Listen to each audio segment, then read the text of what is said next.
Okay, so I just made me a little TikTok, YouTube short, whatever video, because I'm trying to get on my content and, be out here, even though whenever I want to get on things, they keep ending. But I wanted to come on here and I wanted to encourage you. First, I want to challenge you, but then I'm going to encourage you, okay? The challenge is to ask God what you're idolizing. What it is that you cannot see that you're idolizing, and let him show you, okay? Now, why is that a challenge? Because you have to make the changes after you see it. I had asked God this question maybe a year ago, and he gave me a dream.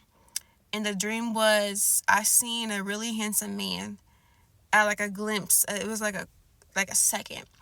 And he was really fine. And I was like, in my mind, in my heart, I'm like, that's my man. That's him. And I went after him after he vanished. And I was like frantic. I was like, where did he go? He can't go far.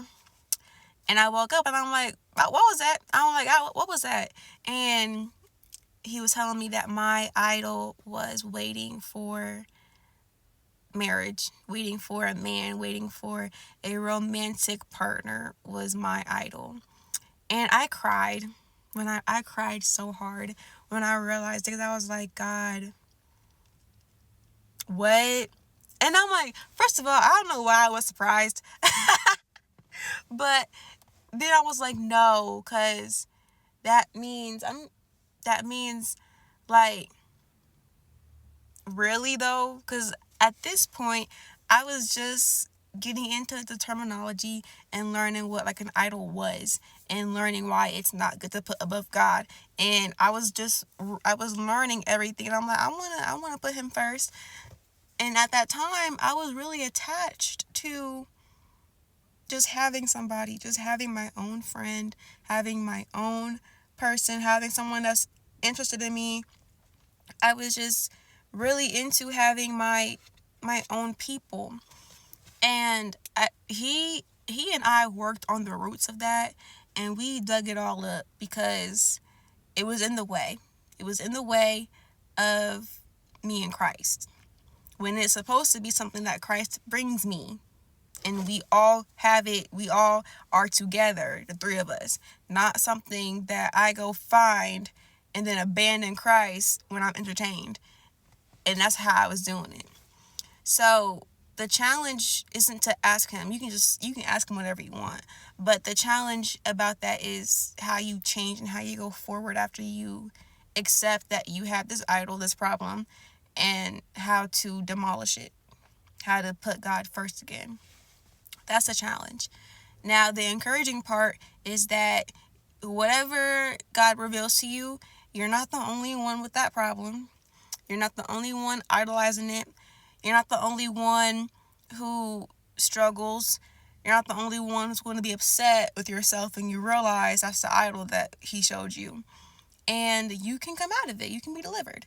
That's the encouragement. That's the good part. Because I'm here now, and I'm finding myself more content by myself with Christ, just us. I find myself more content with this single era, whatever, whatever you want to call it. I'm not making it my personality trait, but I am making it something I consider. I'm not opposed to dating. I don't really want to do it anymore, but I'm it's just that I'm finding it easier to put God first, to put Christ first, to put him at the forefront. And if or when someone comes along, it's really how are you in God? Like, what's your status with him?